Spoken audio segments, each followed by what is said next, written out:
আসসালামু আলাইকুম সুপ্রিয় দেশবাসী, সবাইকে শীতের শুভেচ্ছা।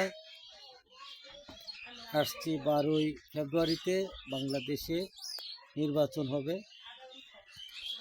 আমার জন্মের পর থেকে এদেশে মানুষের অধিকার আদায়ের জন্য বারবার রাজপথে নামতে হয়েছে, রক্ত দিয়েছে, রাজপথ রঞ্জিত হয়েছে, অনেক মা বাবার কুল খালি হয়েছে, অনেক বাচ্চা এতিম হয়েছে।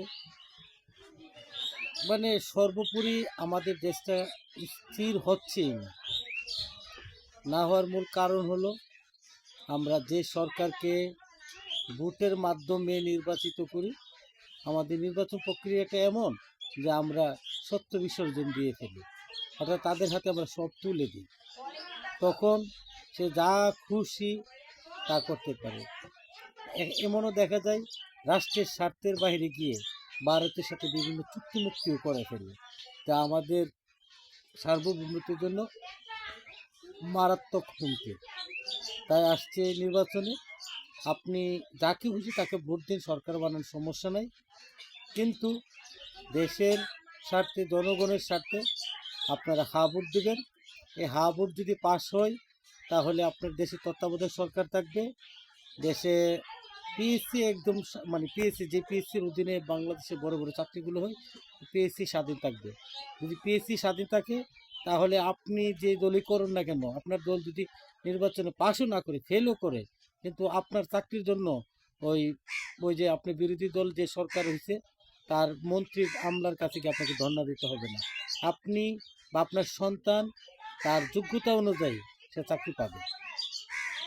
আমরা দেখছি যে আমরা যখন কোনো ভাইভাতে পাশ করি তখন মন্ত্রী এমপির পেছনে আমরা দৌড়াদৌড়ি শুরু করি, এমন দৌড়াদৌড়ি শুরু করি যে আমরা বাড়ি বেশি, জমি বন্ধক দিয়ে সুদি করি 8 লাখ, 10 লাখ, 15 লাখ টাকা আমরা ওই তাদের পেছনে তাদের কাছে জমা দিই। অনেক সময় এই টাকা দিয়ে আমরা চাকরি পাই, বা অনেক সময় টাকা দিয়ে আমরা চাকরি পাই না, টাকাটাও মার যায়।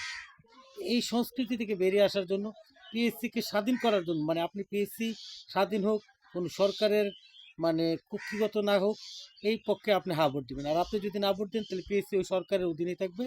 যিনি এমপি হবে আপনার আসনে, যিনি মন্ত্রী থাকবেন, তাদের পেছনে টাকা খরচ না করলে তারা পিএসসিকে আপনার পক্ষে সুপারিশ দিবে না। আপনারা গত 17 বছর তো দেখেছেন কি অবস্থা গেছে। এর আগেও তো এমনই গেছে, আমিও তো এর আগে সব কিতাব বুঝি না, কিন্তু এটুকু বয়স তো বুঝতে পেরেছে। তারপরে আপনার দেখা গেল আপনার ছেলে সরকার দলের পক্ষের লোক একজন নিরীহ মানুষকে মারছে, সরকার দলের রাষ্ট্রপতি তা ক্ষমা করে দিছে। আমরা এটা ক্ষমার পক্ষে না। অর্থাৎ রাষ্ট্রপতি যাতে ক্ষমা করতে না পারে, ভুক্তভোগীর ক্ষমা করা না করার একান্ত স্থির ভুক্তভোগী, অর্থাৎ রাষ্ট্রপতি যাতে ক্ষমা করতে না পারে, এই জন্য আপনি হা ভোট দিবেন। আপনার এদেশে দেখা গেল যে এক ব্যক্তি 10 বার, মানে 10 বার যতবার মন ততবারই প্রধানমন্ত্রী হইতে পারে। এতে করে একজন সরকার তার লোক মানে অনেক শক্তি হয়ে যাচ্ছে, ক্ষমতার লোক তো বুঝিনি কত ভয়ঙ্কর লোক। ক্ষমতায় বসে থাকার জন্য মানুষের উপর স্টিম রোলিং চালায়। আর পোলাপান লাস্টে নিজের মা বাপ থইয়া ওই নেতার ছবি লাগায়, নেতার ছবির মধ্যে মানে পোস্টারিং করে, কিন্তু মানে অনেকগুলা পোস্টারের মধ্যে ছবি থাকে। প্রথম ফাতি নেতা এভাবে দিতে করে বড় নেতার ছবি পর্যন্ত থাকে। হের অভিভাবকে, হের অভিভাবকে, হের অভিভাবকে, অথচ যে মা বাপ আমাদেরকে খাওয়ায়া পড়ায়া বড় করলো, এই মা বাপ আর আমাদের অভিভাবক তাহে না। তো আপনি যদি আপনার মা বাবাকে আপনি অভিভাবক রাখতে চান, আপনি যদি আপনার সন্তানের অভিভাবক থাকতে চান, তাহলে এই যে আসছে ভোটে আপনি হা ভোট দেবেন। যদি আপনি হা ভোট দেন তাহলে ওই, আর আপনাকে থুয়ে আপনার সন্তান ওই হিমুকে আমার প্রিয় অভিভাবক, হিমুকে আমার প্রিয় কথা বলবেন, বলার সুযোগ থাকবে না। জানেন যে এই সরকার যিনি হচ্ছেন তিনি হয়তো 5 বছর বা 10 বছর থাকবেন, এর বেশি থাকার কোনো সুযোগ নাই। অতএব আমরা 10 বছর রাখতে চাই না, এই পক্ষে আমরা হা ভোট দেব। তত্ত্বাবধায়ক সরকারের সমস্যা চিরস্থায়ী এবং সমাধান হোক, আমরা এই জন্য হা ভোট দেব। আমরা এই পিএসসি টোটালি স্বাধীন থাকবে, এই জন্য আমরা হা ভোট দেবো।